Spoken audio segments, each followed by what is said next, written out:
আসসালামু আলাইকুম রহমতুল্লাহি ওয়া বারাকাতুহু। সুপ্রিয় অষ্টম শ্রেণীর শিক্ষার্থী বন্ধুরা, তোমরা সবাই কেমন আছো? আশা করি সবাই তোমরা ভালো আছো। আলহামদুলিল্লাহ, আল্লাহ পাকের অশেষ মেহরবানিতে আমিও ভালো আছি। সুপ্রিয় শিক্ষার্থী বন্ধুরা,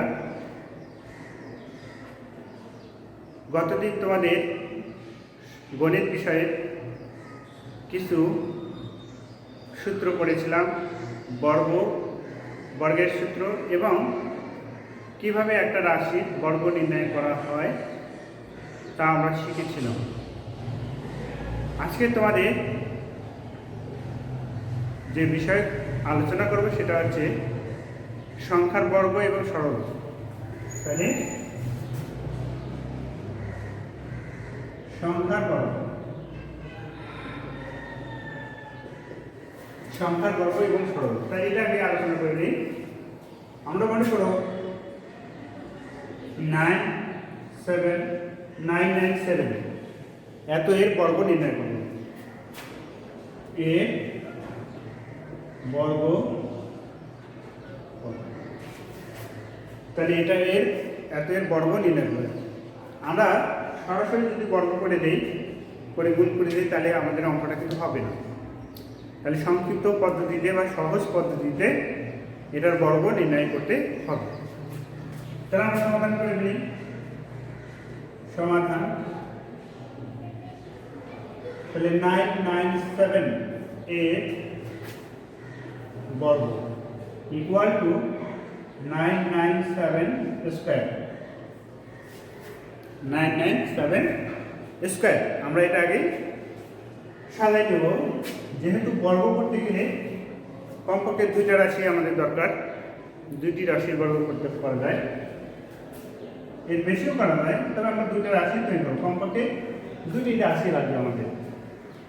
তাহলে এটাকে আমরা 00, তাহলে 1000 থেকে 3 কম, এই জন্য 3 আমরা বিয়োগ করে দেব। তাহলে এটাকে আমরা দুইটা রাশি তৈরি করে নিলাম।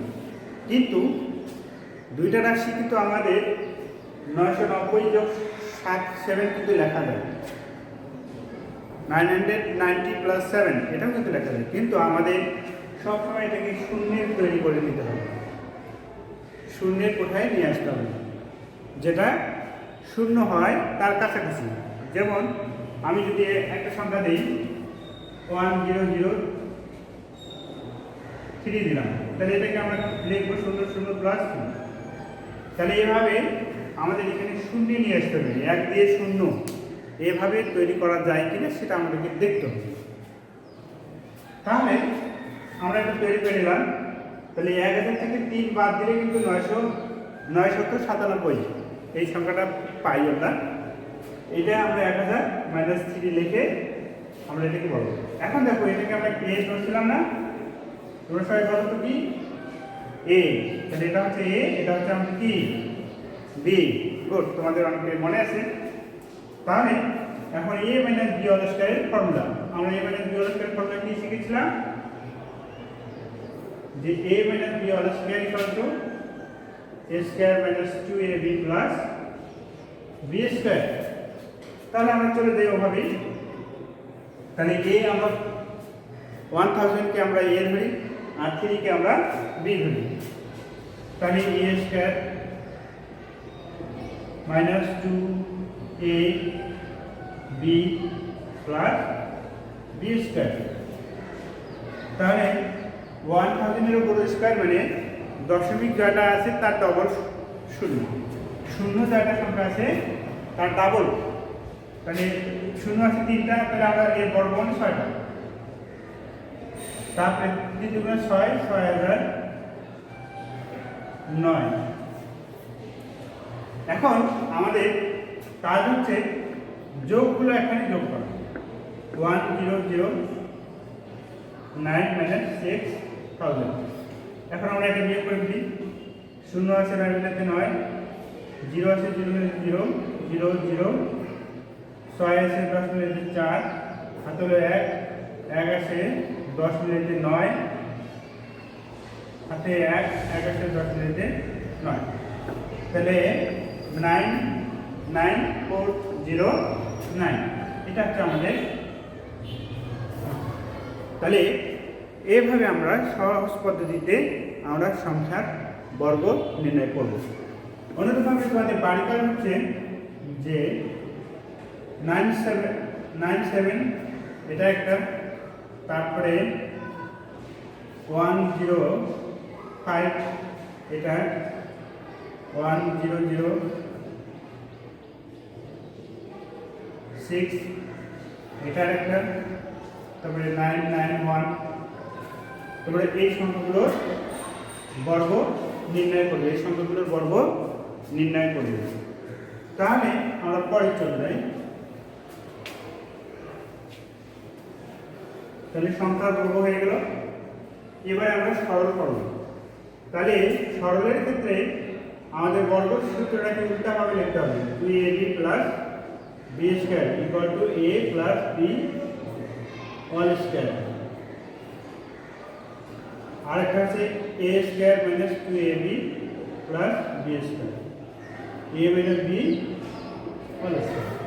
তাহলে এটা আমরা সরলের সূত্র, অর্থাৎ বর্গের সূত্রটার উল্টা রূপটাই হচ্ছে সরলের সূত্র। বর্গের সূত্রের উল্টা রূপেই হচ্ছে সরলের সূত্র।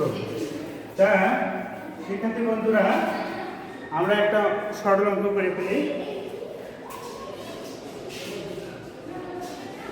3x plus 5y whole square 2 into 3x plus 5y into 3x minus 5y plus 3x minus 5y। এইটাকে আমরা সরল করব। এই অঙ্কটাকে আমরা কি করব? সরল করে নিব। তাহলে সরল করব।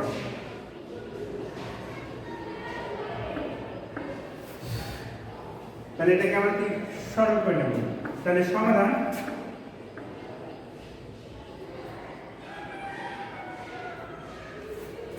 এখানে দেখো, আমরা আগে স্কয়ার যে দুটো আছে সেই জিনিস দুটো আমরা ধরে নেব। তাহলে স্কয়ারের ভিতরে কি দেওয়া আছে, যে মনে করি 3x plus 5y equal to a, কি ধরে নিলাম? a ধরে নিলাম। তারপরে 3x minus 5y equal to b নিলাম,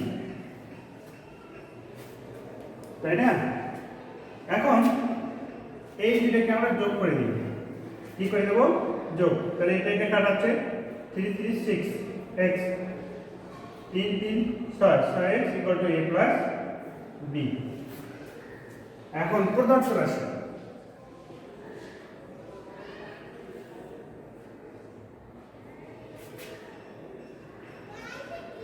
রাশি হচ্ছে 3x plus 5y whole square 2 into 3x plus 5y 3x minus 5y plus 3x minus 5y। তাহলে এটার মান আমরা কি ধরেছিলাম? a স্কয়ার 2, এটার মান a, এটার মান b প্লাস b স্কয়ার। তাহলে এটা আমরা লিখতে পারি a plus b whole square. সূত্র হয়ে গেছে আমাদের, দেখো a square plus 2ab plus a square plus 2ab plus b square. তাহলে এটা আমরা a plus b whole square. তাহলে a প্লাস b এর মান কত? 6x। তাহলে 6x বসাই দিই। তাহলে 6 6 টা 36 x x স্কয়ার। তাহলে এটা হচ্ছে আমাদের आंसर। তো শিক্ষার্থী বন্ধুরা, এটা হচ্ছে আমাদের সরলীকরণ, মানে সরল করতে গেলে আমরা এভাবে সরল করব। অনুরূপভাবে এটা যদি, তাহলে আমরা আরেকটা কন্ডিশন দিই, যে প্রথমে 3x প্লাস 5y অর্থাৎ ব্র্যাকেটের ভিতরে যেটা আছে প্রথমে, না সরি, বর্গের ভিতরে যেটা আছে আর এখানে বর্গের ভিতরে যেটা আছে, এটাকে আমরা a আর এটাকে আমরা b বি ধরবো, এটাকে আমরা এ, এটাকে আমরা বি ধরে নিলাম। ধরে নিয়ে আমাদের এখানে যদি যোগ থাকে তাহলে যোগ করে নেব, আর এখানে যদি আমাদের বিয়োগ থাকে তাহলে বিয়োগ করে নেব। এখন দেখো এই অঙ্কটায় বিয়োগ করে নেব, তো যেহেতু আমাদের এখানে যোগ আছে যোগ করে নিলাম। তারপরে প্রদত্ত রাশি দিয়ে আমরা প্রদত্ত রাশি মানে ওই রাশিটাই লিখলাম, লিখে এটা আমরা এই ধরেছিলাম এ, যেহেতু square a square plus 3ab 2ab plus এটা হলো বি বি স্কয়ার সহজে সূত্র বসাতে square plus 2a plus b square a plus b whole square আমাদের 6x পেয়ে গেলাম। a প্লাস b এর মান হচ্ছে 6x, a প্লাস b এর মান হচ্ছে 6x, 6x square that is 6 square x square, তাহলে 36 আনসার। সাপোজ এটাকে আমি এটা মাইনাস দিয়ে দিলাম, তাহলে এটাকে আমরা মাইনাস দিয়ে দিলাম, তখন আমাদের কি করতে হবে দেখো, শুধু আমাদের মাইনাস করে দিতে হবে, শুধু আমাদের মাইনাস করে দিতে হবে। তাহলে মাইনাস এটা প্লাস আছে মাইনাস, প্লাস মাইনাস এ প্লাস, প্লাস এ মাইনাস। এখন দেখো 3x 3x কাটা 5 5 plus 10y equal to a minus. এখন দেখো আমাদের এখানে কি হবে, মাইনাস হবে, মাইনাস দিলাম, এটাও মাইনাস দিলাম, এটাও মাইনাস দিলাম। তাহলে মাইনাস হলে a মাইনাস b এর মান কত, 10y, that is 10y whole square. তাহলে আমরা 10 × 100 y এর উপর স্কয়ার মানে y স্কয়ার, এটা হলো आंसर। তাহলে এটা হচ্ছে আমাদের সরলীকরণের অঙ্ক। তাই শিক্ষার্থী বন্ধুরা আজকে টপিক ছিল যে সরল করো এবং সংখ্যার বর্গ নির্ণয়। তাহলে আমরা সরল এবং সংখ্যার বর্গ নির্ণয় করলাম। তোমরা বইয়ের মধ্যে 2 নম্বর টপিকটা হচ্ছে সরল করো, তোমরা এই সরল করোটা বাসায় করে নেবে ইনশাআল্লাহ। সামনের দিন আমরা মান নির্ণয়ের কিছু ফর্মুলা শিখে আমরা মান নির্ণয়ের অঙ্ক কিছু করব। তোমরা ভালো থেকো, সুস্থ থাকো। আজ এ পর্যন্তই। আল্লাহ হাফেজ।